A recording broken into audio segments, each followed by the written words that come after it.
Welcome everyone. I would like to introduce our speaker tonight. She is a well-known lecturer in the city at various clubs and organizations. And we are fortunate to have her here tonight to give us a little view of the England that tourists seldom sees. And there will be some slide presentations for the first half, and then we'll take a little break, and then there'll be more slides and time for question and answer. And I would like to introduce my dear friend who has been here in the United States for some 50 years, but is still very British. Let me introduce. That's scary. What happened? I don't know. Something just conked out. Are all the connections connected? It's all gone? Oh, no, it's very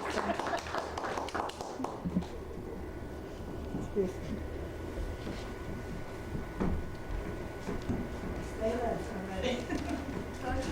Thank you so much, Teresa.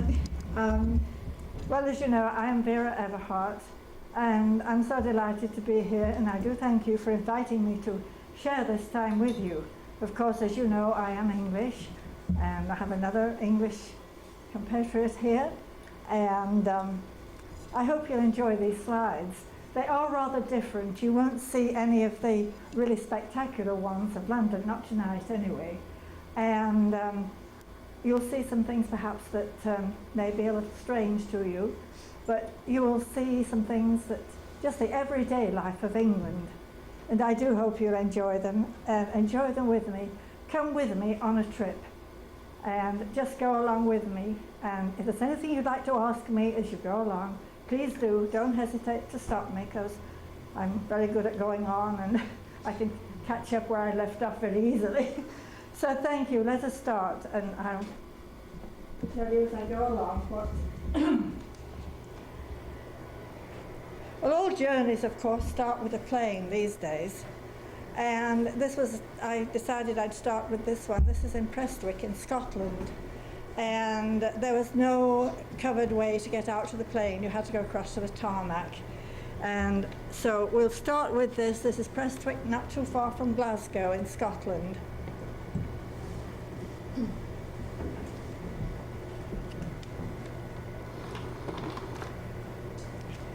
Not very far from Glasgow and Scotland, in this particular part of Scotland, there is this wonderful castle. They call it Colzean or Culzean Castle.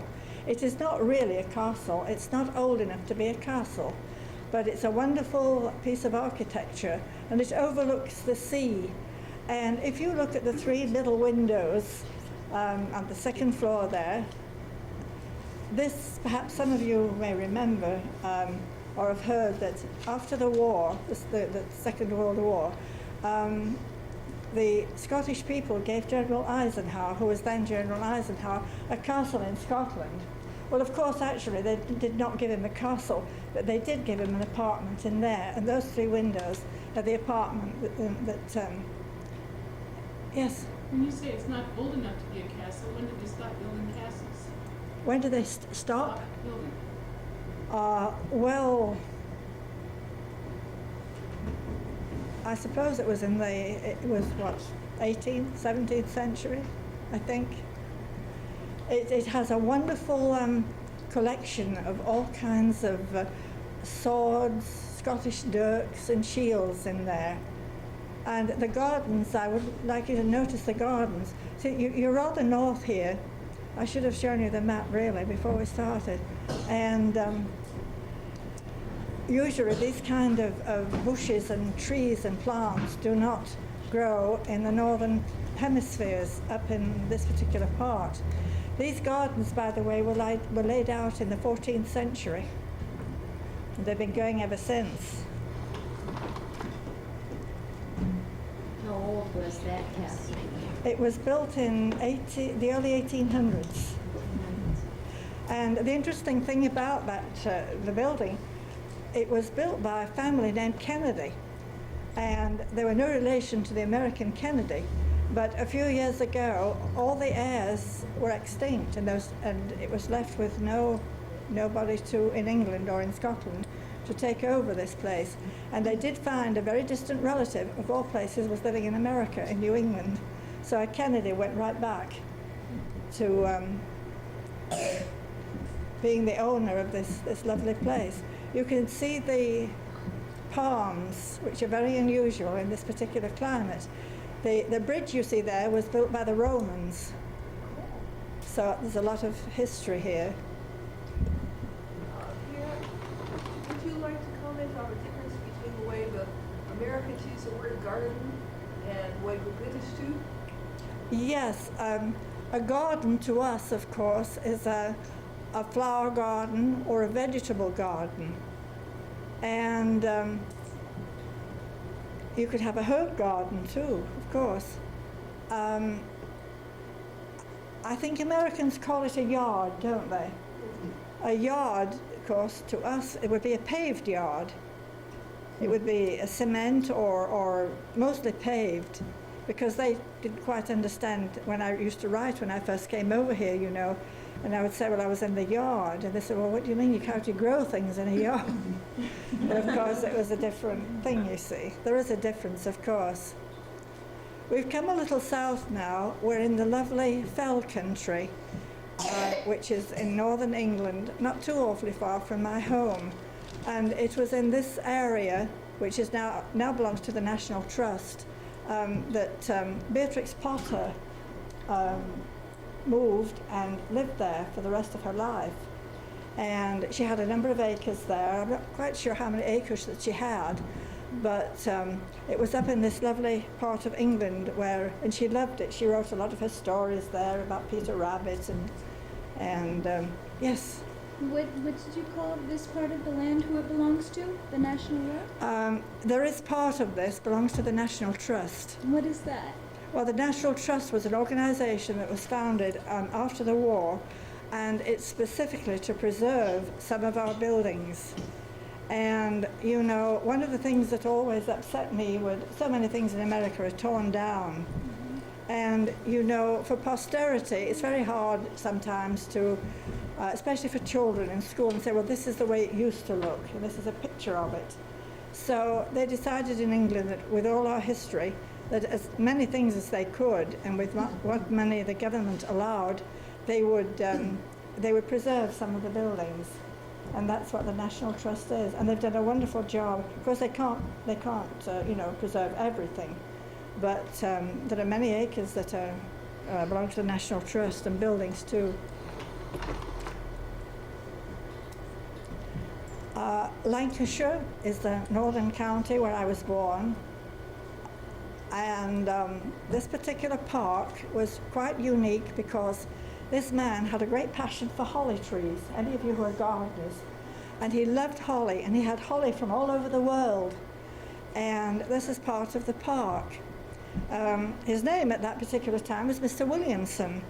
But you might be interested to know that Mr. Williamson, in later years, became Lord Ashton. And he did quite a valuable thing for mankind, if you like to put it that way. He invented linoleum. And he was the inventor of linoleum, and he became a millionaire. And he loved his wife dearly.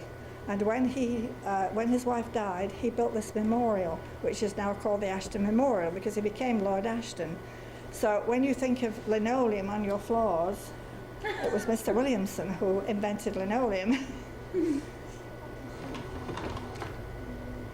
The lovely Lake Country, I'm sure you've all heard of the Lake District. Many of you perhaps have been there. I know some of you have visited England. And this is Aysgarth, which is very popular with hikers and bicycle people who love to cycle and don't mind going up and down the hills. And so this is a very old bridge, of course, and very well known to people who visit the Lake District. What part of England is Lake District in? Pardon? What part of England is the Lake District in? It's in Lancashire, the northern part of Lancashire and Westmoreland and Cumberland. in the northwest. Northwest. Yes, we're coming down from the northwest to the northwest from Scotland. I see. So we're now in England. This is Derwentwater, which is one of the lovely lakes, a beautiful part. A lot of artists like to go here and paint these things and these lovely scenes. This is another view of the fell country, and you can do a wonderful hiking holiday up here. Many of the Girl Scouts and Boy Scouts, Girl Guides as we call them in England, I have camped up in this area many times when I was young. You can see the sheep and the walls. Yes. Do you go swimming in the lakes there, in the rivers? And it's rather cold, you know. They do have some areas, I think, anymore that are, you know, that you can in certain lakes, but you don't really see people swimming in the lakes. No, they're for one thing, it's too cold. You'd freeze. What does fell mean? Pardon? What does fell mean? A fell is a low hill. Fells are low hills that make the fell country. It's undulating, not flat. Is that what you have there? Yes, you can see the undulating and the fells in the background, the low hills. And of course they do have sheep up there too. Sheep do very well up there.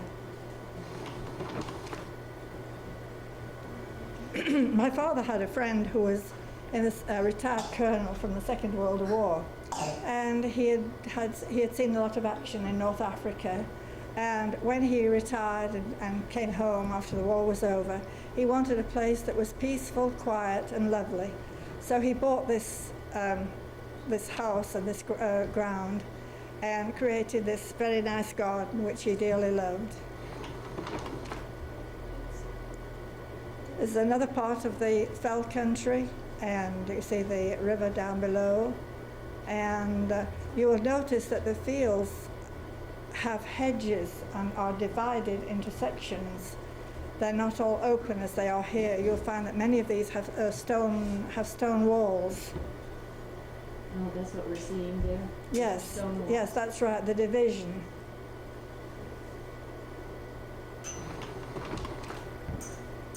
I was born on the northwest coast. I was born actually in Cleveland, which is just a few miles. I grew up in Fleetwood.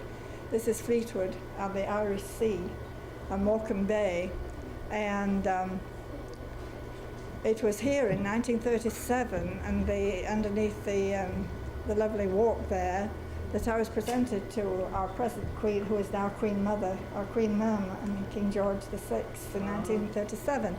They visited that part of England, and my family were very active in politics. My uncle was mayor, and I always remember Queen Elizabeth, because you never, you know, you're sort of wondering whether they're really human or what they're going to do, you know. And this whole area here was banked with beautiful pink and white and blue hydrangeas. And she came in from the left. There's another part to this which goes off to the left. And she came in and she was so delighted. She went over to the hydrangeas and she said, "Oh, what beautiful flowers." And we thought, well, you know, that's great. So then we waited for them to come back, and we were all presented after that. And I will tell you a little story about the building on the right. That is our open-air swimming bath. And before it was officially opened, everybody was noticing that the young men went down to the, it's called Ladies' Walk down there, and they were congregating down there, and you know, more than they should have been. And anyway, the story, of course, came out later, and they investigated, and the windows were in back to front, so they were looking in at the ladies' changing rooms. So they had to rectify that and put the windows in properly. The green section that you see in the front here is part of our only hill in the town, and it was completely surrounded with very lovely ornamental iron railings, but they were all taken down and melted for the war effort during the war. The area that you see, the tide is out, and those are oyster and shellfish beds out in the back.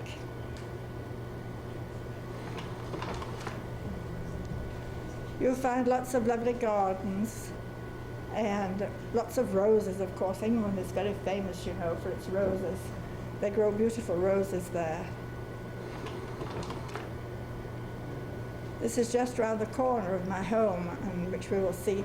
Many times you will find that people will have a name for their residences. And this one, of course, is Rydal Mount, which is named after one of the lakes in the Lake District, which we just saw, the area there.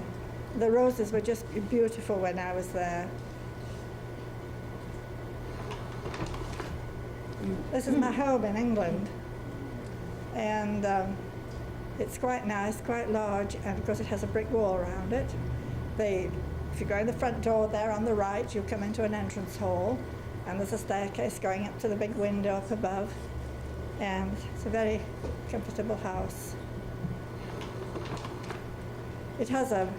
We don't have huge gardens in the ordinary type of house. We really don't have the room. And I wonder if you could guess what those flowers are. The garden at the back is divided into two. This is one half, and the other half has fruit trees in it. Well, Like those pink flowers? yeah, the one is in the middle, Are they yes. sweet peas? Yes, they are. You're right, they're sweet peas. They grow very well in England. They do beautifully. Two rather hideous modern houses which nobody liked, and they were very unhappy when they put those up there, but they were quite livable. This is across my hometown is on the River Wyre, which is a sea river, and Fleetwood is in the background there. The lighthouse, by the way, is called the Pharos Lighthouse, which was named after one of the 7 wonders of the world, you know, the Pharos Lighthouse of Egypt. And there's another lighthouse. You can see the small one on the right. There's a little, that's a cobweb or something on the slide. There's a little,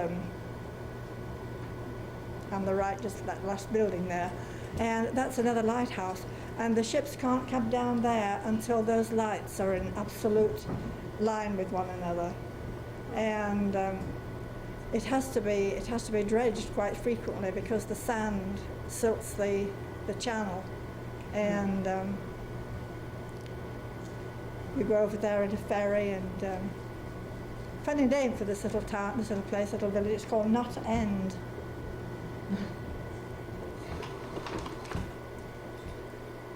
There's another view of Fleetwood, and if you were to go up the promenade there and go to the end, that's where you would find my home that we just saw, right at the end there. The large building on the left is a hotel, and the little shelters at the bottom, you can go there and shelter from the wind and look out over the sea. On the right at the back there, during the Second World War, there was a naval base there. We couldn't go near it because it all came into the Navy.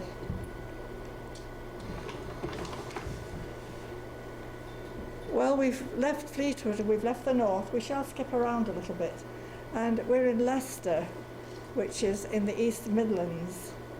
And Leicester rather fascinates me as a town, as a city really, because it's such a mixture of the old and the new. It has a lot of history, and yet since the war years they've done a lot to it, and it's become really quite modern in parts, as you will see.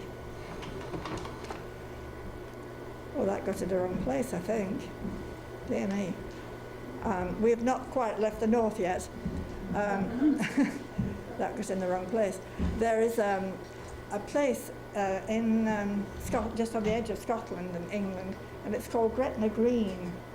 And of course it's not legal now, but for many, many years this was the place where runaway brides went to get married, and it was legal. And they could go to Gretna Green and be married over the blacksmith's anvil and in the blacksmith's shop, and it was actually legal. And they ran away sometimes in the old days, you know, when the father didn't particularly want his daughter to, you know, marry a certain person. So they ran off to Gretna Green and got married. And the piper plays there all the time. And of course now it is not legal. And I grew up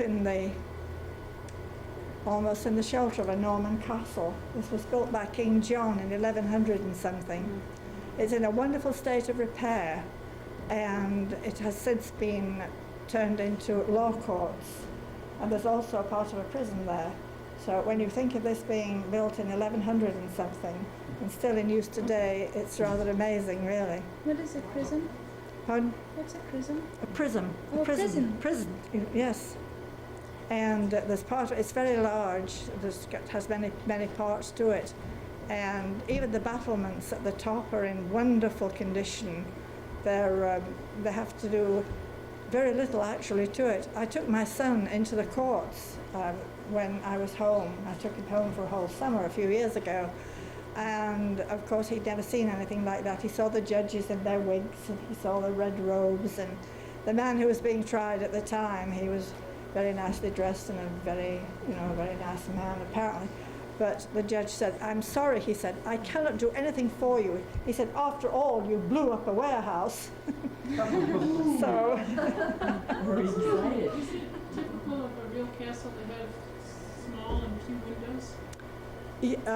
You want to know what the windows are? I said Yes. it's typical to have few windows. Oh yes, this is, you see, they didn't have glass, and of course in those days they used bows and arrows. So they used the slits you'll find them in many castles like this, and so they used, they had slit windows so that nobody could, climb in or do anything, but they shot the bows and arrows out of there.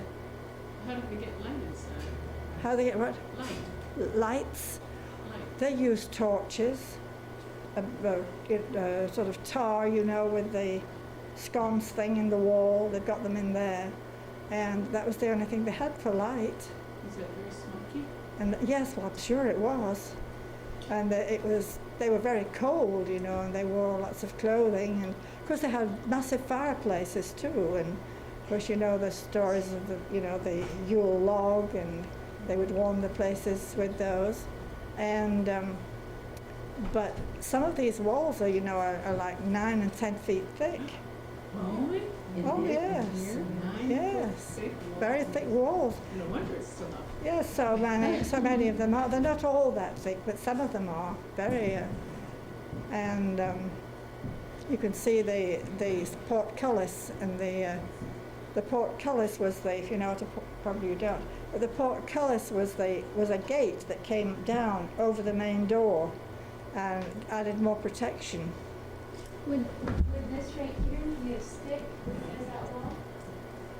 Yes, the walls would be, and of course. Would that be the wall right there? Yes, you The see, whole you side of it would you be? could go down in the dungeons too. See, they kept prisoners in the dungeons down below, or the cellars, as you might call it today, and then you can see how thick these walls are.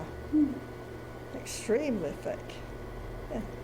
Now you were saying something about slit windows? Is that Yes, right? down at the bottom. You see there are 4 at the front there. Oh, down there, okay. Yeah, see, And this they- is the main gateway, this one.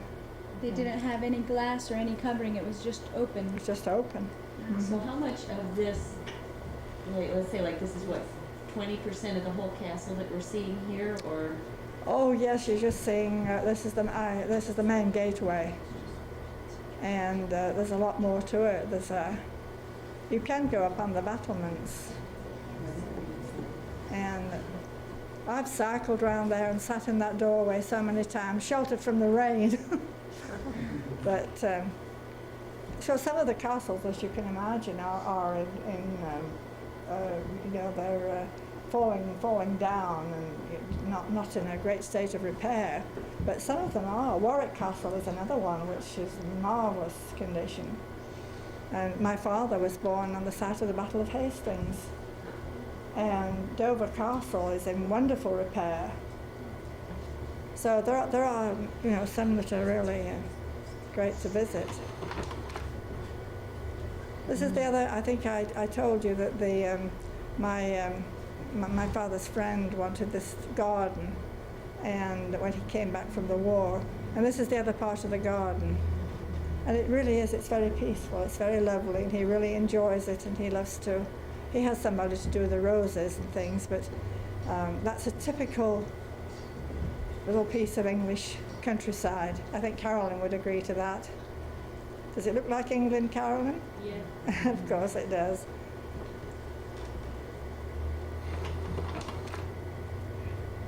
I was telling you about the brides that went to Gretna Green, they stayed at this very old hotel, and which is now a sort of museum, and of course they had to have a place to stay, so this is where they stayed.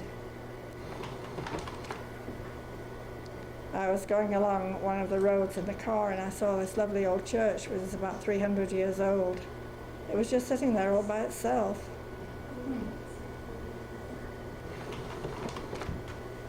There you see the anvil. Can you see the black anvil with the writing on it? Because they do a mock marriage. If you go there, because that's part of the attraction now, and they do a mock marriage over the anvil, and this is how they got away with marriages being legal. What's an anvil? It's part of the blacksmith's.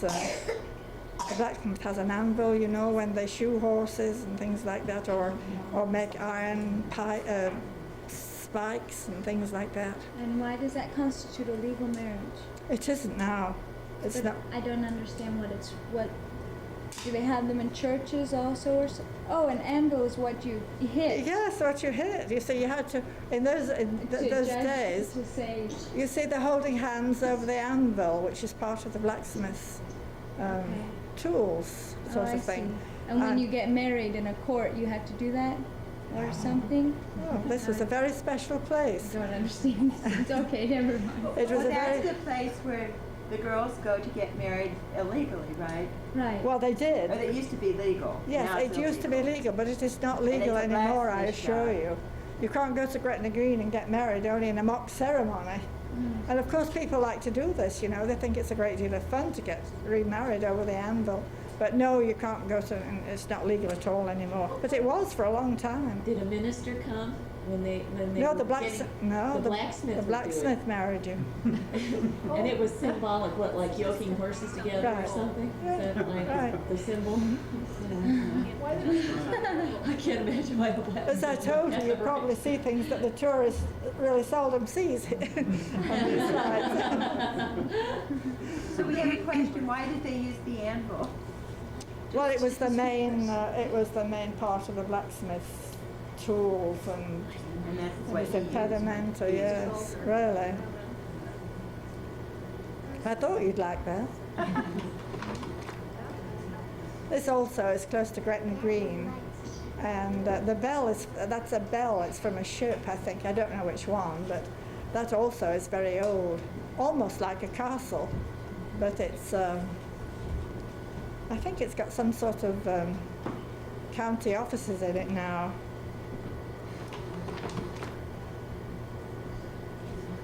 We've come down into the heart of England now, into the Midlands in Derbyshire, and I love this little place. This is the village is Chatsworth, and the middle building, as you see, has many gables to it. And I've been in the old Devonshire Arms there. It's an old pub, as you know. You hear the English expression, of course, an old inn. And what's rather interesting about the inside of the Devonshire Arms is that the bar and many of the walls are made of leather. And they've used the leather in a rather interesting way. But this is Chatsworth. So is that just someone's residence, the center, set like many gabled? Yes, it's a Oh, it's residence. someone's Yes, it is. residence. Yes.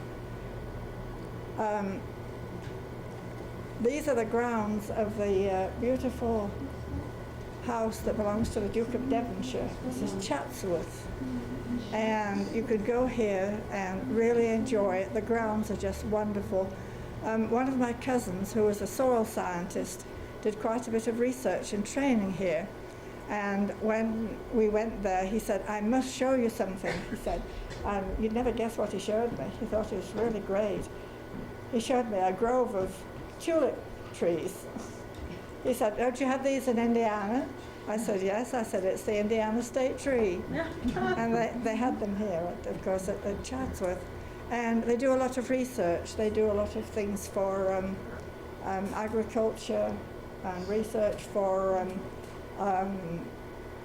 flowers too, but I think mainly it's that their research facilities are for fields and grains and things like that. but this is part of the grounds. Belongs to the Duke of Devonshire. You can see this is one of the stately homes of England which you hear about. There's a lot of gingerbread here, and as you notice on the top they have the Grecian urns.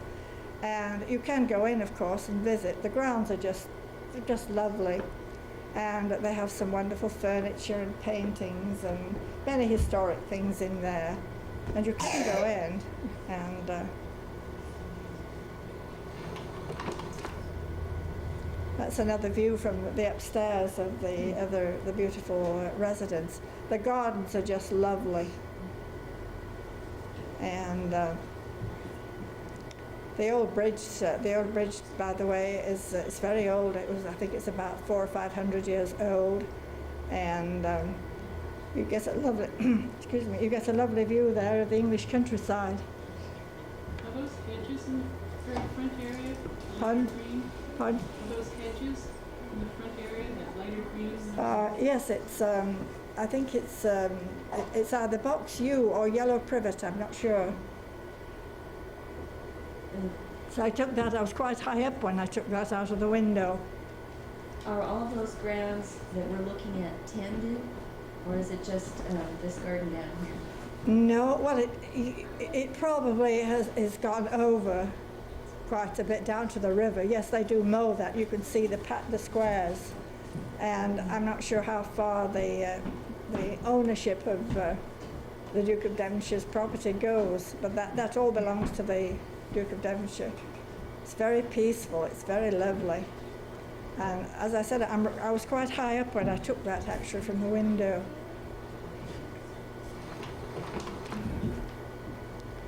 Lupins grow, any of you who are gardeners, lupins grow very well in England.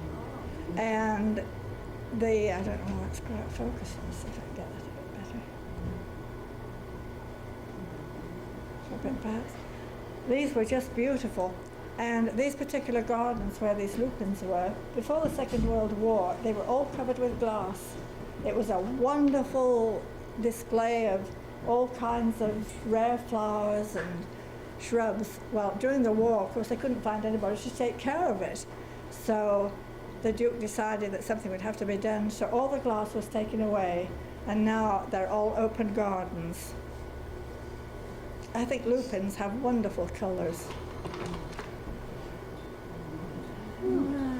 Some more lupins. It was very extensive. There was a lot of glass.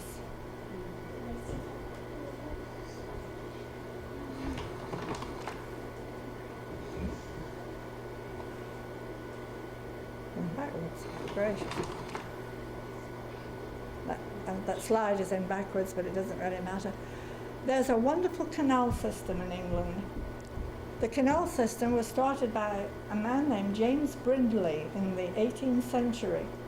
And he had this marvelous idea of using the canals for transportation, not only for people, but for commodities of various kinds.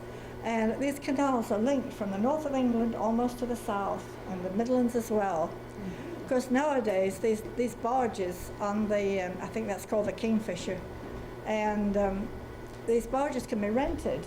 And if any of you are familiar with an American writer called Cornelius Otis Skinner's books, Cornelius Otis Skinner did a wonderful trip one time. She wanted to go down the canals of England. So she took her friend with her, and she wrote this book on these voyages that she had. She had all kinds of exciting things. And you can rent these for a week or 2 weeks or a month and have a wonderful, wonderful holiday. Some of them are fully equipped, or you can take your own, crockery and bedding and that sort of thing. But it's a wonderful way, very peaceful way. Oh. Or in modern Leicester, which is a very interesting city. I have friends who live in Leicester. One of the girls I went to school with lives in Leicester. And they have a wonderful open market. It was rather funny that the market's very extensive. And apparently, for many years, the people who had the stalls and the stands, in the market, everybody would call out their wares. Well, it got very loud and very confusing because they were selling melons and oranges and commodities of every sort, but they were shouting this, you see, and so the townspeople began to complain. So the town council had a meeting, and they decided, well, yes, that's right, we will stop this noise, and the market will all be quiet. Well, people were so dumbfounded because of the quietness that they wanted everybody back again. So now you go in the market and they shout all their wares just the same. It's rather funny, really. And not only perishable commodities, you can buy all sorts of things in there, and clothing and knickknacks and all sorts of things. But you can see the modern buildings, and they were doing some renovation to the building on the right, and they have a very excellent bus service. You can just hop on a bus and just go anywhere in the city. I think Indianapolis could do with have a look at Leicester and see how they manage their bus service. They've taken some of the old areas in the city, and they've turned them into sort of little open-air shopping areas. This is St. Martin's. The church in the background is St. Martin's. And it's very nice to shop. You have a place to sit, and delightful little stores, and the streets are narrow, as you can see, dating back quite a long way. But I enjoyed St. Martin's. It was very nice. They have these little minibuses, and they go within a city block or to the city centre, and you just hop on a bus for not very much money, and you just hop on and hop off. And I'm afraid I'm not very good at hopping on buses at the moment, but it's very helpful for people who, who don't want to walk a long way down to the main part of the city. There's one of the main parts. No traffic is allowed on these roads, and I'm sure you recognize Laura Ashley store, and people interested in shopping.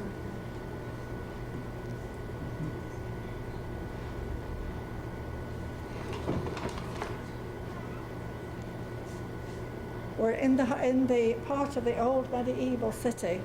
The old Guildhall was built in 1300, I think it was 1312 or something like that. It's very old, and I'll show you, I think it's in here, another slide. And I was very interested because I had not been in here, and it's in a wonderful state of preservation.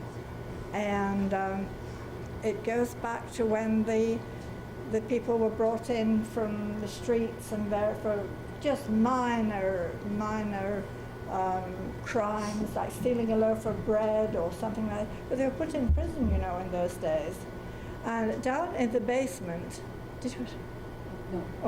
down in the basement of this, it was quite interesting. They have preserved some of the old cells. And in the cells, they have life-size figures. And you can just press the button, as you can in various places in America too, but you just press the button, and here is this dear old lady sitting there, and she said, I was arrested, I stole a loaf of bread, I did. I mean, it's quite startling, And they've got these down in the basement. And then there was another one, this man sitting there, and I stole some money, I did. And I mean, you think, oh dear me, they look so real. And they're in the bar just like they were back in those days. It's very interesting. And then upstairs, they do have the old, a lovely old room which has a black oak floor, still very well preserved. And of course, in those days, the prisoners didn't smell very good. And so they tried to keep the judges, away from them because of disease. And as you know, probably they used to carry a nosegay of herbs, and to dispel some of the odors. And upstairs in here, in the wall, there are niches in the wall. And I wasn't quite sure myself what they were, and I did a little bit of investigating.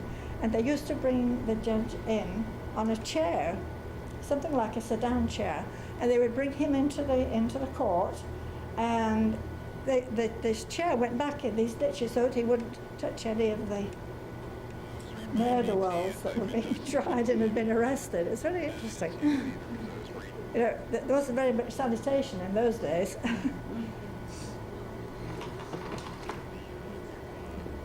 There's the city centre. It looks rather familiar, doesn't it? It looks a bit like Hyatt Regency area. They have bridges. A very lovely mall. They have a mall that's three floors.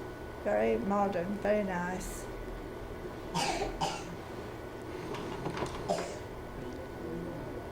I had never been in the Roman Cathedral in Leicester, and this also was built in 1300s. And it's a Roman cathedral. It is not very big as cathedrals go, but it's a little jewel. The windows are absolutely priceless. They are beautiful, and it's a very nice place to spend a few quiet hours and meditate. And I really enjoyed going in there. This is the rood screen. I thought you might enjoy this. It's a beautiful piece of work. It was done in the 14th century. And the carving is just magnificent. That's inside the cathedral? Yes, this is inside the one I just showed you, yes. I didn't think that would come out, but it did. It was rather dark in there, actually. That's another view inside.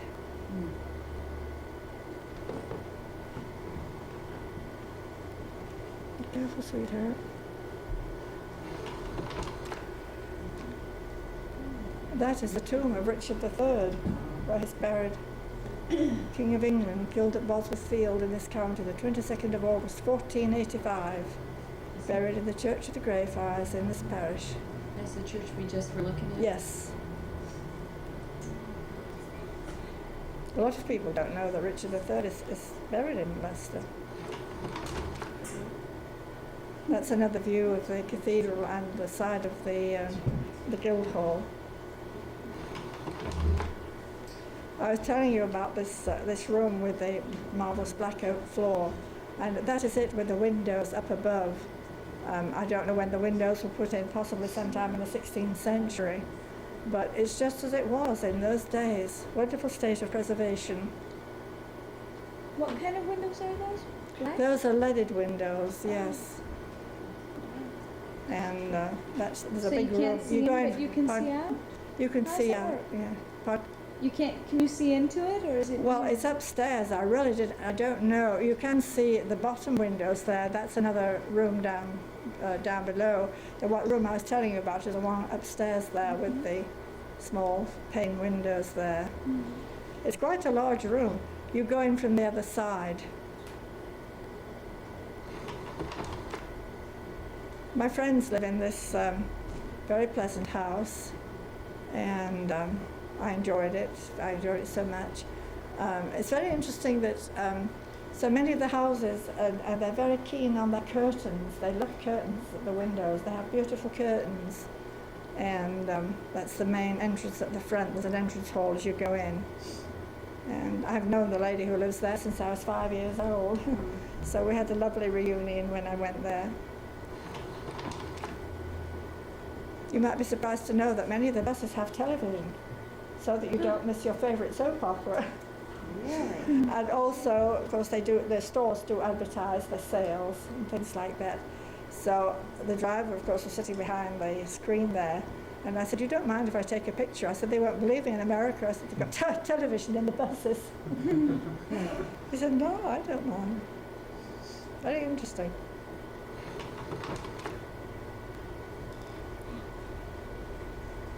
I love swans, and this particular slide, I took some of these that are not quite so clear from ordinary negatives.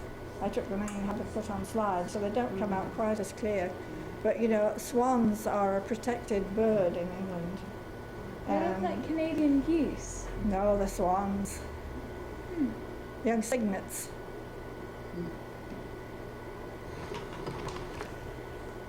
There's another barge on the canal. You can walk for miles on these paths, and it's so pleasant. Of course, in the old days, you know, when they first started these barges on the canals, they had names, and people lived in them, and there was great rivalry between them as to, you know, what colours they would put on their barges, and they had figureheads on their front and that sort of thing.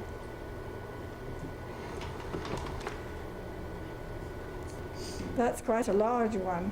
The building on the left is a theatre, and still in the Midlands. We're on the edge of Peterborough, and the theatre was very, very interesting. I went to an Agatha Christie play there, and I met a young man who was dying to come to, he was aching to come to America, and he said, oh, he was an actor in the performance. So I've sent him some programs and symphony programs in some of our theatres, and he said, oh, I would love to come to America. He may do so someday. His name's Andrew McVie.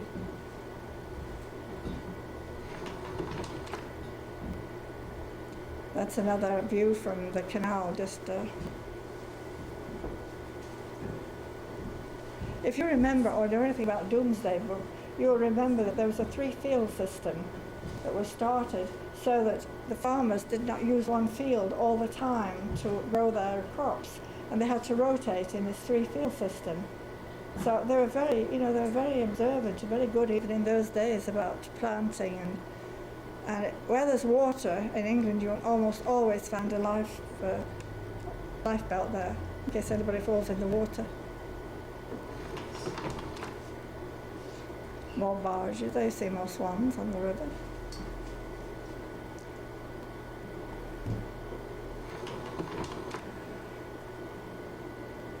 The Grasshopper Inn is a very, very old inn, not too far from Westerham in Kent, and it has a lot of lovely old brasses from way back, and it's very interesting to go in.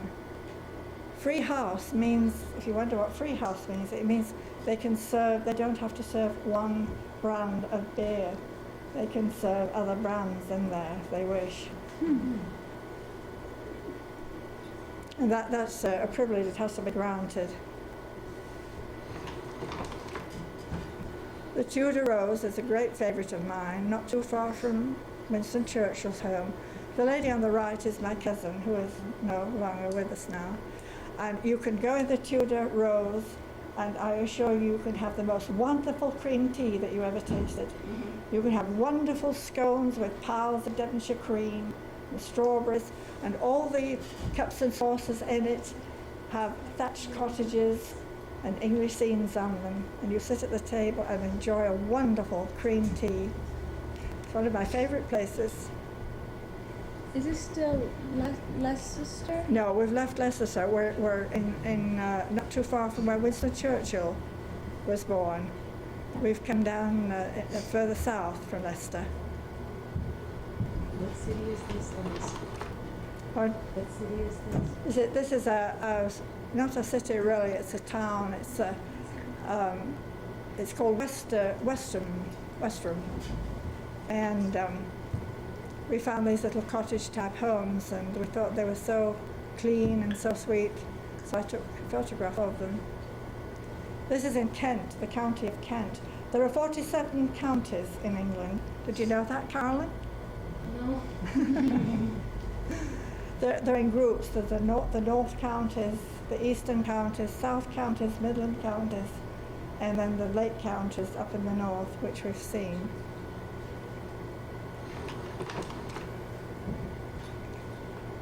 These are very old. These are probably about at least 300 years old, and they've been renovated inside, of course. And well, we've come to Chartwell now, and Chartwell, of course, was the home of Sir Winston Churchill, and I know you all know who Winston Churchill was, of course.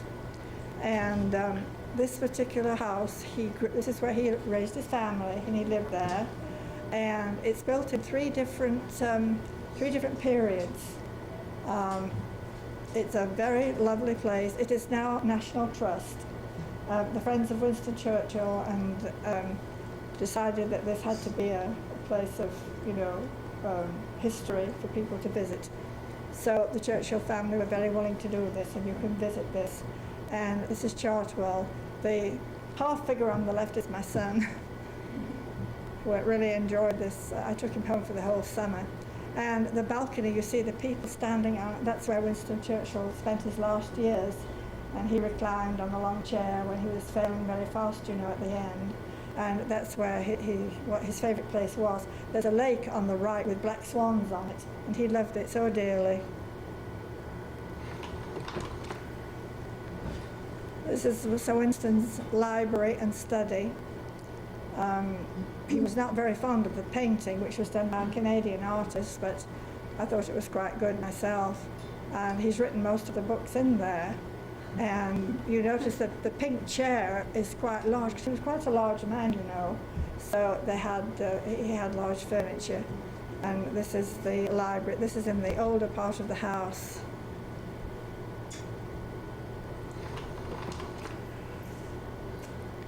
This was the study. The writing desk on the left there, under the portrait, held his special books where people came during the war, and dignitaries from foreign countries, heads of foreign countries, and they all signed the book when they came. There were a great many meetings were held here during the war, secret meetings that nobody knew anything about. And he was very fond of this room. The painting on the right is Blenheim Castle, and part of Blenheim where he was born, and he has pictures of his family on the desk. It is a stately home that is stately, and yet it's very livable. You can really feel the presence of this man when you go in here. Most of the wonderful period furniture was taken out, and this was the room where all the heads of state met for their meetings. The carpets were taken up, and the windows look out over part of the grounds. So the tables there and the chairs have seen many, many things, and that room has seen many, many secret pacts, many secret meetings during the war. It was a lovely place to be, really. I'm sure they all enjoyed it, in all the horrors of the war. When the Churchills had been married for 50 years, the family did not know what to give them. What would you give to Winston Churchill and Lady Clementine? So they decided they would redo some of the garden, and they would plant roses and English lavender. So there are actually 50 varieties of roses from all over the world in these gardens, and the paths are lined with English lavender. And this was the gift of the Churchill family. That's one of my cousins who now lives in London. She's 87 years old. I saw her last September. And a wonderful lady, has done so many things in London. And the lavender is so lovely, and there are 50 varieties of roses. The wall at the back is very interesting. It looks just like a brick wall, but perhaps you don't know that Winston Churchill was terribly proud of having a card in the Bricklayers Union. And this was the wall that he built and gained his card. And of course he would meditate when he had great things on his mind, and he had to make all sorts of decisions, you know. So he laid bricks, and he did such a good job that the Bricklayers Union gave him a card. And he was very proud of that. That's another of the walks that he liked so much. And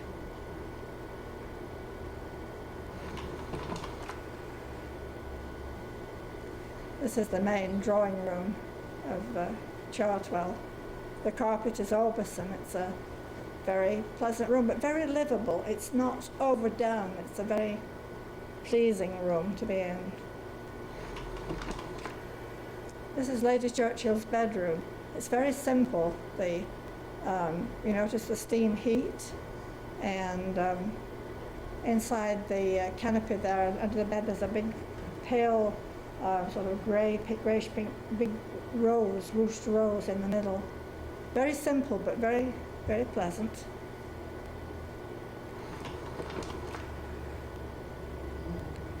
Well, we've now come to Lincolnshire, and one of the eastern counties, and it is noted for its tulips, and it has acres and acres of tulips, very much like Holland, as you know. Many tulips come from Holland, And this is very special to me, this slide.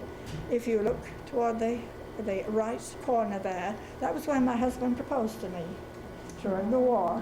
And we had gone to the park to see the tulips. They were very lovely and all sorts of colours. And where the group of people are standing, there's a seat there, and that was where my dear husband proposed to me. So that's very special to me. This is Spalding in Lincolnshire.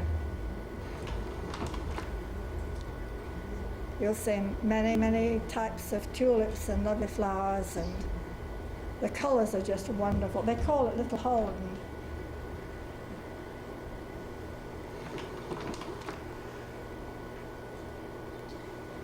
There's all kinds of tulips of every sort. We grew lots of tulips in my own garden at home, and my father would plant 500 tulips at a time, and we had masses of tulips and daffodils, and they grew very well. Nothing much else did because the sand was the soil was very sandy, but it was wonderful for growing, flowers.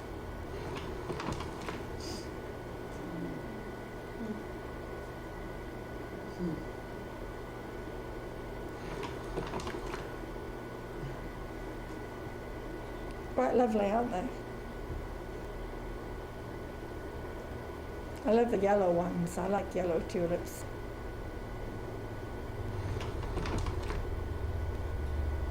Well, we're going to take another little trip, and now we're going to across the south of England to Bristol, into the West Country. And Mary, is it you who like country dancing?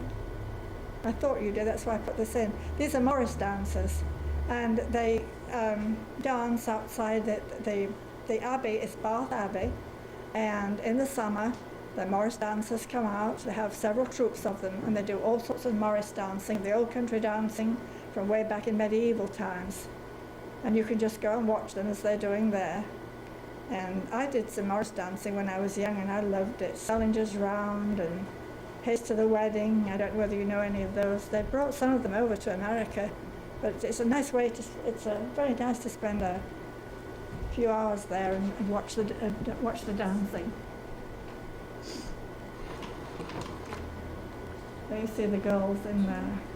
Sometimes, the original Morris dancers had sticks, and they had bells on them, and they did the excuse me, they did the steps to the sound of each person had a stick in each hand with with little bells on, and they did the 1, 2, 3, and then put the sticks in the air and pardon me, and did the steps. I don't know whether they've tried that over here or not.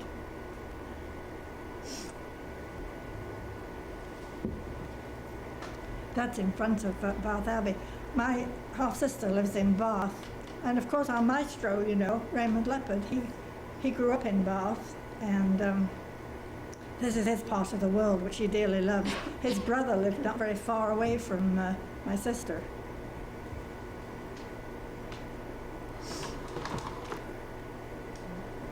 I wonder if you could tell me what that is. Holds water. That's right, it's a modern water tower, quite different from the ones we have over here. I thought it was rather interesting.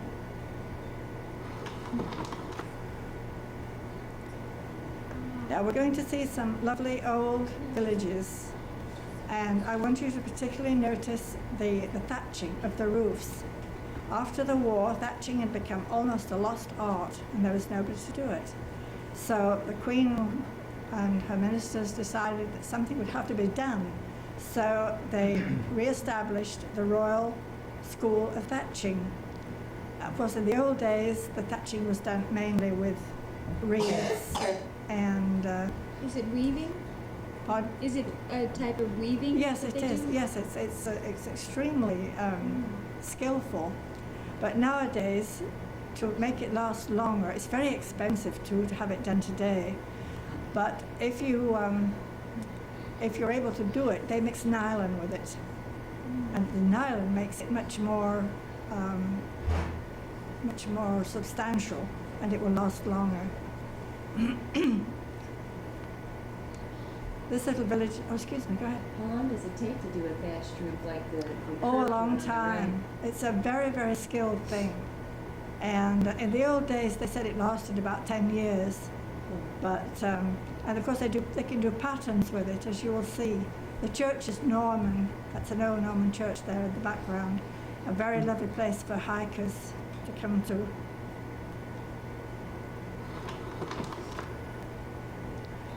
In Devonshire, there is this little village that's noted for its round thatched roofs, the village of Nentnor. And just such a Of what? storybook one. What's the village called? Nentnor. Nenetnor. Oh, it's right there. Yes, Nentnor. And it's almost like a storybook village. And you notice again the thatching, which is yes, ma'am. Do these houses have, like, are they the front and then in the back there's a little garden Yes. area or something Right. like that? Hmm. And they are lived in too, the residences.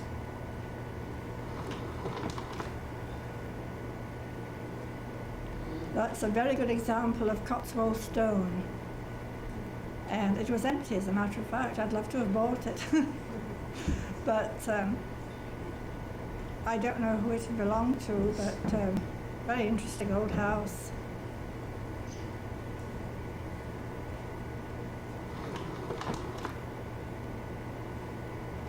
This was taken not too far from Shrewsbury in Shropshire, and this was a boat slide. I did not take this, of course. Gives you a wonderful view of the English countryside. And again, you see the fields all divided. Mhm. Would you say that those sizes, they all seem to be approximately the same size, were the sizes of fields and farms that people had for centuries? Right. They haven't really changed in the last No, it hasn't really, that's true, it has not. I used to stay in the north of it, and not too far from my home, across the river, which we saw some time ago. And I stayed on an old farm called Shaw's Farm, which was built in the 16th century. And it had the old well in it that you put the bucket down the well, and it was a wonderful old place. Had an old peach orchard. This is Lulworth Cove in Devon. Very peaceful place. Oh, excuse me. That was like snow, right? That wasn't like the Chalk. It was chalk. Chalk. Another Wiltshire village. You notice the house on the right with the very interesting thatching and the roses, and again, the villages, of course, had the Norman, usually the Norman church as their centrepiece, their centre building, and life revolved a great deal around the church.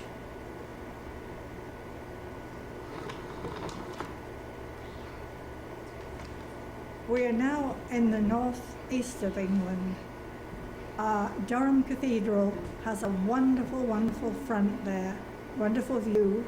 The river is the River Wear, and in this area there are many small villages, and if you were to go into Canada, particularly Ontario, New England, you would find that many of the places there had the same names as the villages from this area because the people emigrated from there. The cathedral is magnificent. It's a wonderful piece of architecture.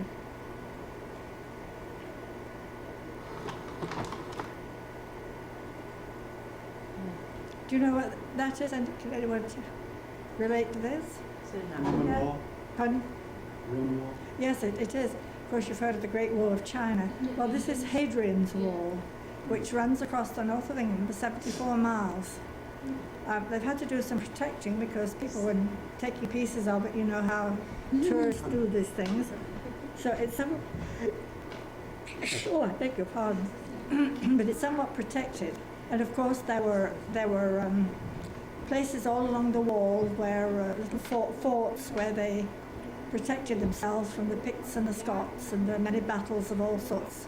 But it goes for 74 miles across London. I mean, across the north of England.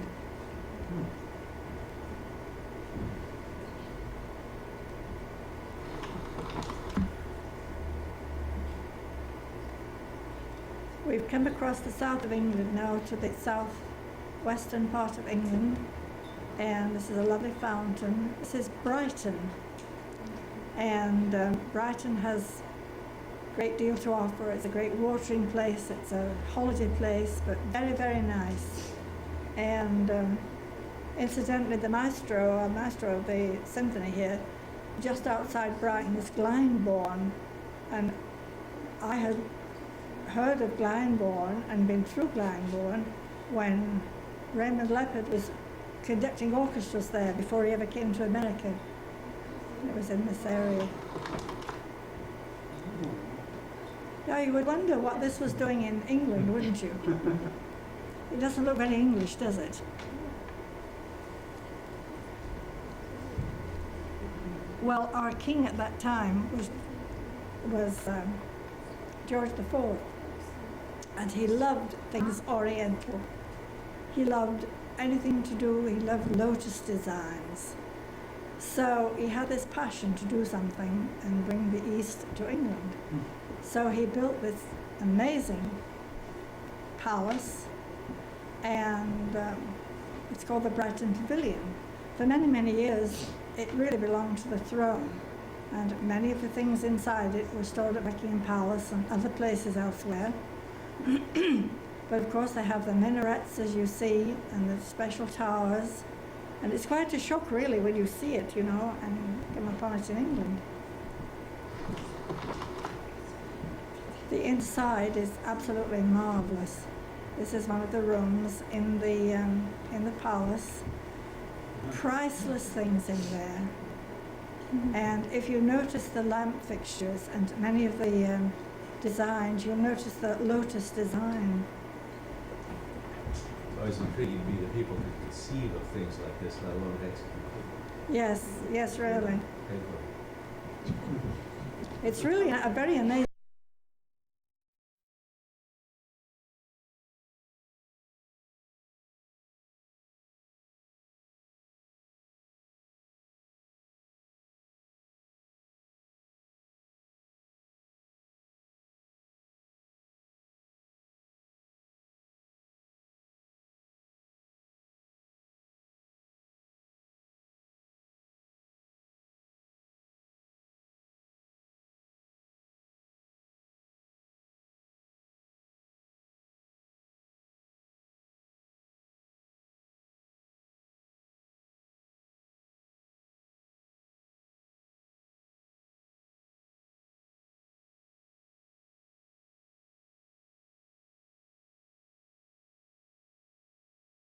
Place. If ever you're near there, you must go and see the Brighton Pavilion. It has now been turned over to Brighton.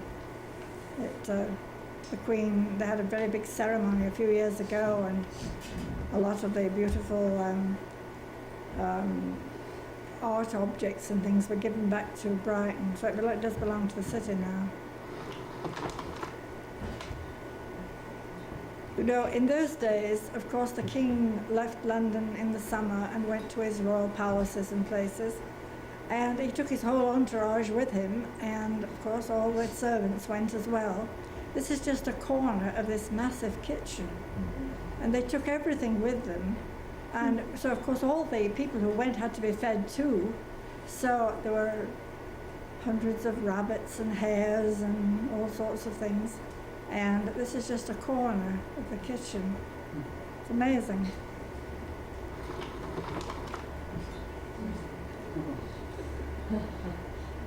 The banqueting hall is just wonderful. And when you look at that fireplace on the right, you wonder how a small fireplace like that could even heat a place like this. Well, of course it couldn't. I'm sure they were very cold in there. But all the things on the table and the plates and goblets and various things are gold plated.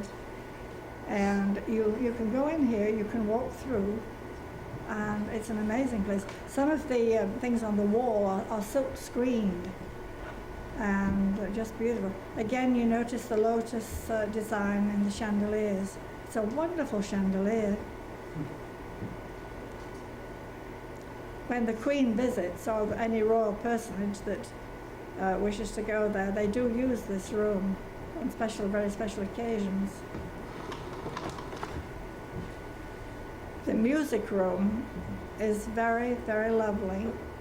I was extremely saddened. My son and I were in here, and there's a very lovely organ in here, or was. And 4 days after we had been in there, the IRA put a bomb in it. And the music room was almost totally destroyed.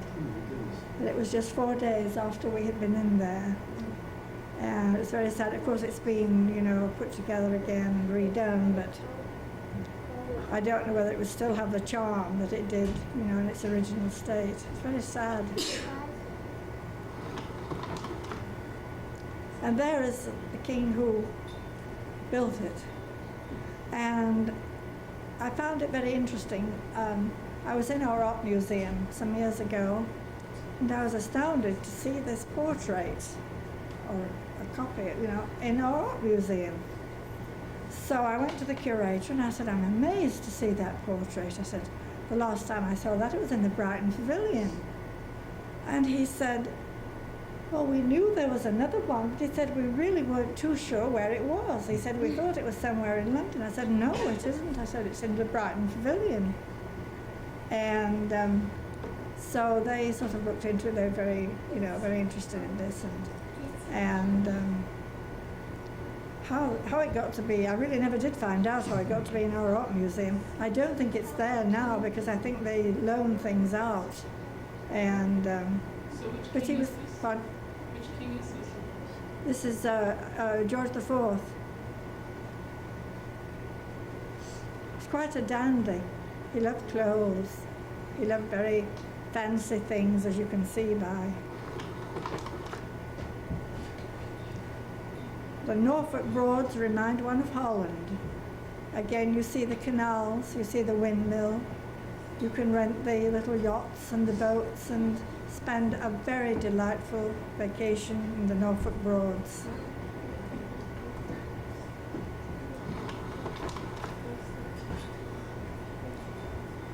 We're now on our journey. We've come to the south of England, on the south coast, on the White Cliffs of Dover. But this is an old smuggling village. It goes back to Elizabethan times. It's called Alfriston, and it's an old smuggling village. And the smugglers used to use this as their headquarters. And there are caves, of course, in the White Cliffs, and they smuggle silks and brandy and various things from France. And so they came to Alfriston and hid them in the caves, and then they disposed of them in Alfriston. And the old inn there, the black and white Elizabethan inn you see, is just almost as it was. It's filled with brasses and antiques and all sorts of things. And this is one of the streets in Alfriston. It's called the Old Smuggling Village. The centre of Alfriston has the old cross in the front, and in the background you can see the old shops just as they were. And very interesting old village. The old inn, as you see, the old Smuggler's Inn, of course. And there must have been a lot of contraband which changed hands in this village in the old days. I always think about Dorothy L. Sayers when I think of this village, her book Frenchman's Creek.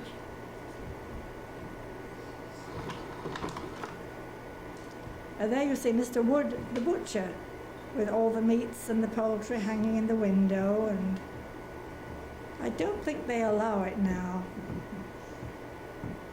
They may in some parts, I'm not sure. Do you know, Caroline? Do they allow the hanging of the meats in the butcher shops? I think they do, though, in some areas. I think they use a bit more sanitary protections these days. Well, with BSE and that cow disease, they probably put it. Oh, I'm more afraid than this mad cow disease is very serious. They're going to have to put thousands of cows.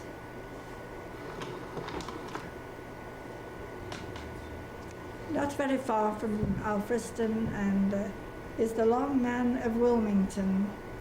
And of course we read so much today about UFOs and space people, and nobody knows how this got here. It's been there forever. It's huge. And how it was done and why it was done, nobody knows. There is another one not too many miles away which is a white horse carved in the cliffs. And I stood there and looked at it, and I thought, now how, why, and who? And of course I did not come up with an answer, and nobody really knows. But it's a massive thing. I forget how many feet it is and carved in the cliff. Yes, it's called the Long Man of Wilmington. Of what? Wilmington.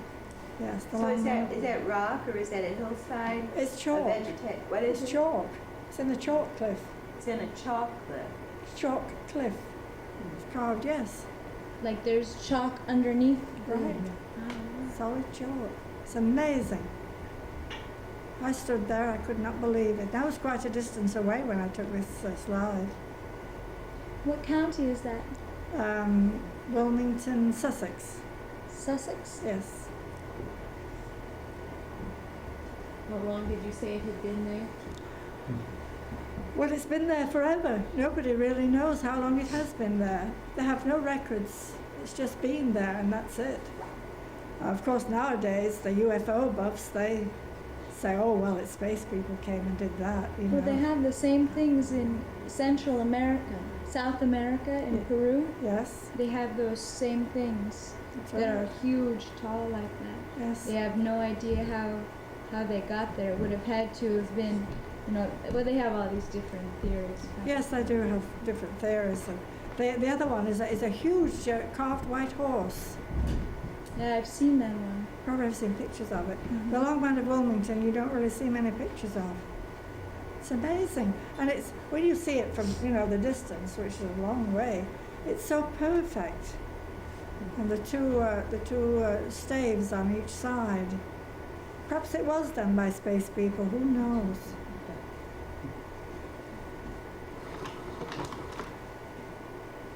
We've come to the last of our journey.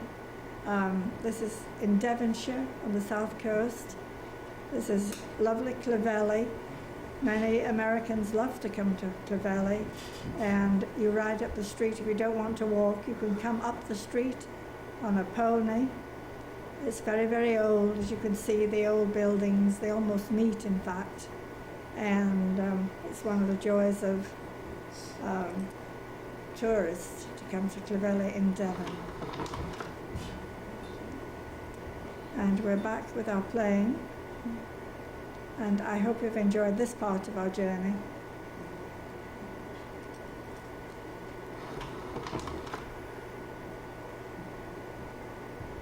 On this trip I flew from Canada. That's a Canadian Pacific plane. If you have any if you'd like to, whenever. I've got a few more slides if you'd like to see them. Not very many, but I do have some. It's up to you on time-wise. I want to show you some things later. Would you like to take just a brief intermission Yeah. and have a few refreshments, and maybe people would have some questions I about think what that would they've be seen very so nice. far, Thank you. and then we'll continue with them. I hope you enjoyed our journey. Yes.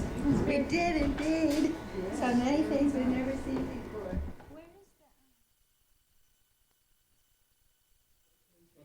Oh, excuse me. Pardon me. This is the ship that was sunk for many, many hundreds of years, and it was restored and brought up from the bottom of the sea. That's the one that Prince Charles. Yes, he was instrumental in doing that. Want to have a look? You can hold it if you like.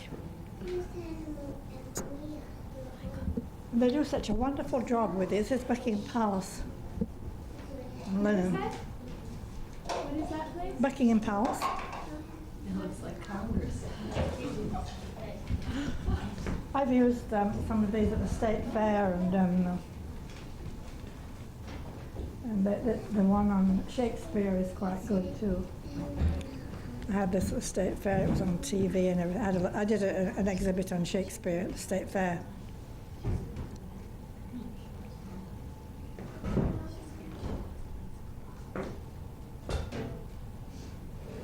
If I want to know who the kings and queens were, I can always refer to this.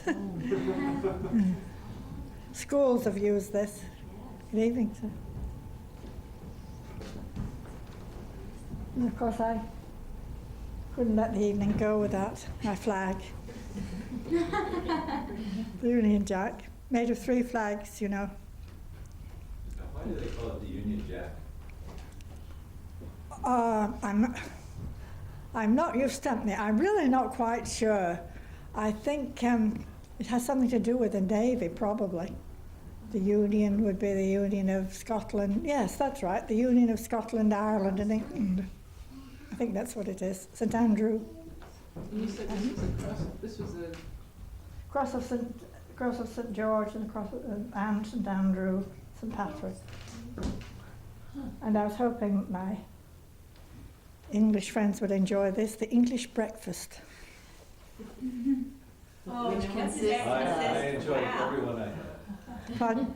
I enjoyed every one I had. Good, I'm so glad. It's a nice breakfast, isn't it? It's very nice. They don't go, what they do sort of now, go out with a bowl of cereal, but if one wants to dine properly, one eats a good English breakfast. And what do we have on the grill there? We have sausages? Let's see, sausages and Tomatoes? bacon, of course. Sausages, grilled tomato and bacon.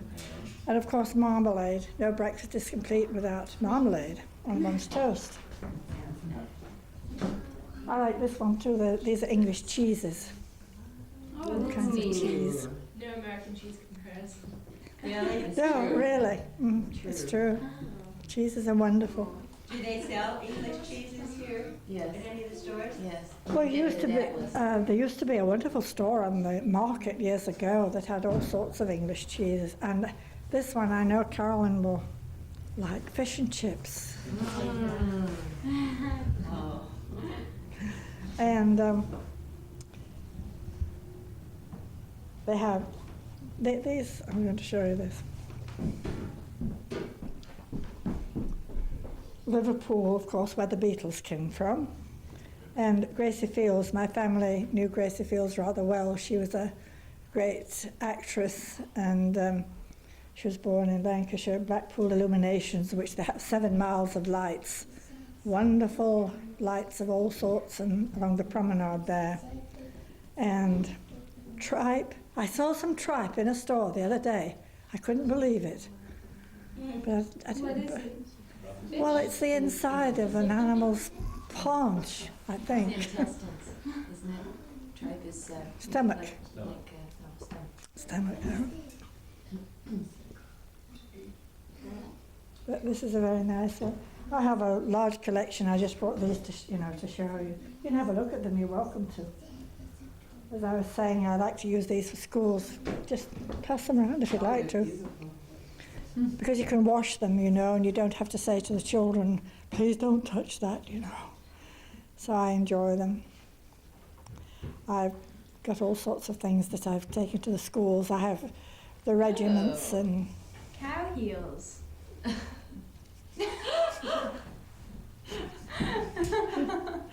Yes, you can... Sorry, I just Onto the never cheeses. heard of it. Did you spend much time in England? Did you spend much time in England? Not a great deal. My one of my high school friends, his father was over there building Safeway supermarkets. Oh, really? That's interesting. I went over to spend the summer with him, which we spent down in Sevenoaks. Yeah, Oh, yes. that was quite delightful. Yes, some of the slides I showed tonight were in Kent. Sir Winston Churchill's home is in Kent.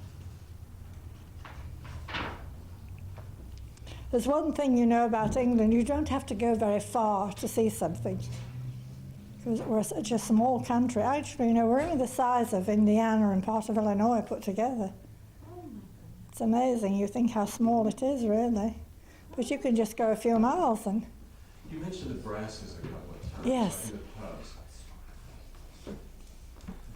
Did this grow out of some other use other than decorative, or do you know? Well, I can tell you about horse brass, if you know what horse brass is. I have a collection of horse brass myself, and you'll find that many of the antique dealers have gone over there and collected horse brass, and they put it on the leather. But actually what horse brass was, it was a design made of brass, and it went between the horse's eyes. And the design of the horse brass designated which village they came from. It goes back, that's where it really comes from in history. And they were very proud of these horse brasses. Of course, in modern day now they have castles, you know, in the shape of horse brass. You've probably seen them. But that's where it comes from. I see. And of course, brass candlesticks. Naturally, you know, brass candlesticks, particularly in Victorian times, were very popular.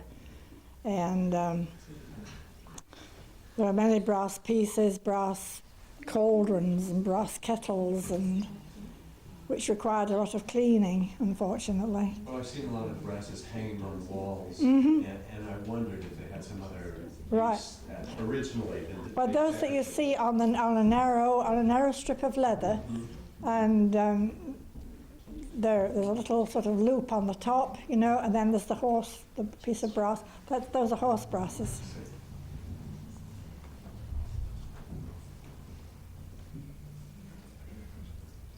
It's kind of amazing to me. It looks kind of like congers, you know. Yes, a little. But he's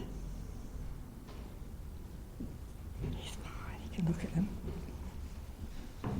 So Vera, what would you say you miss the most about England, or can you even say that? The history.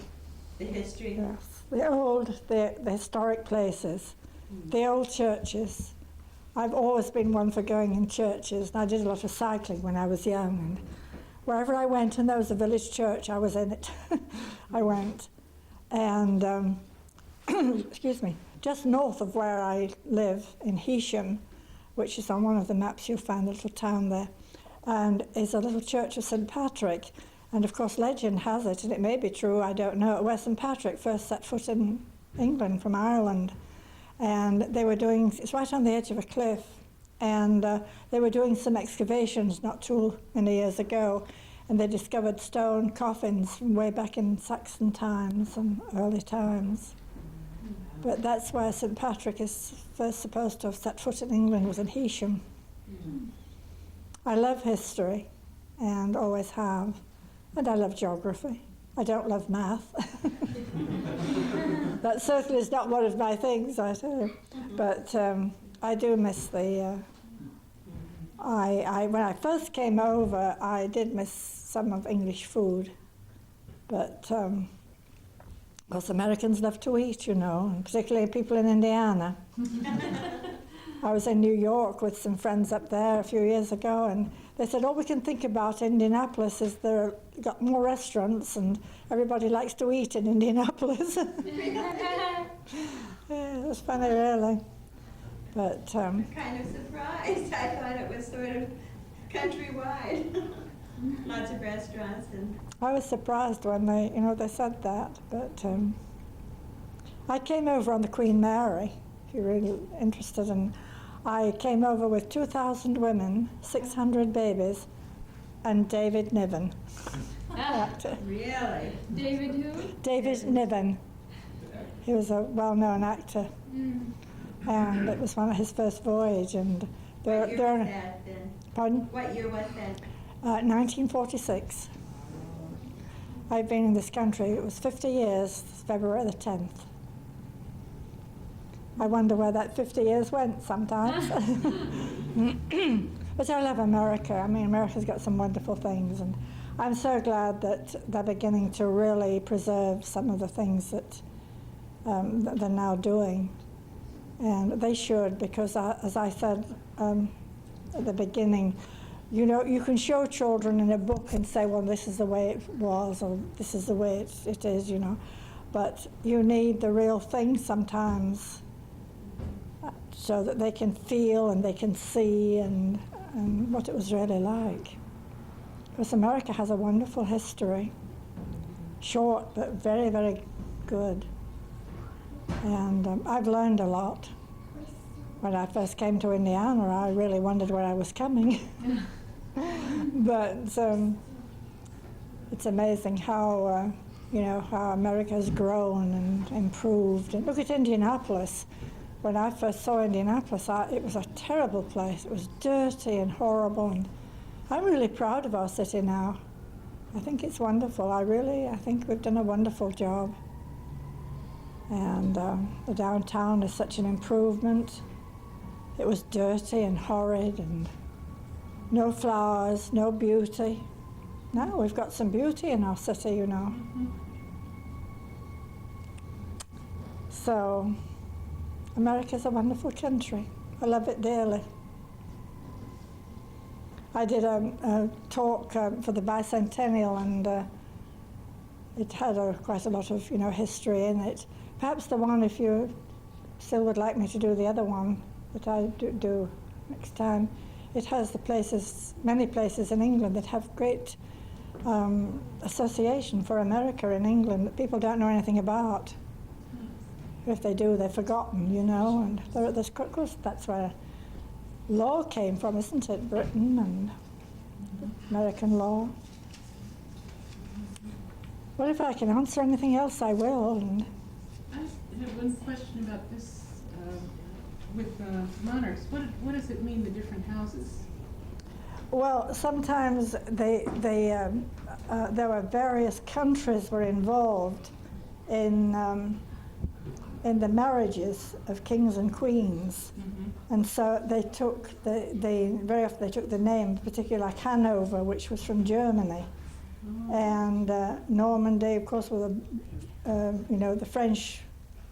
As you know, the French came to England and conquered England for a while, and that's where it comes from some of the marriages too. The House of Windsor now is the reigning house.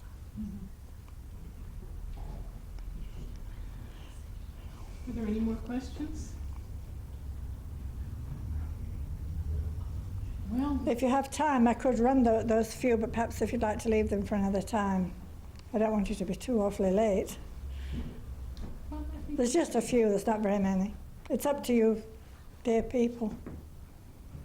Well, I think this is a good stopping point because it's getting late. Yes, And we'll have another chance. So that's thank fine. you so very much. Oh, you're most welcome. Okay.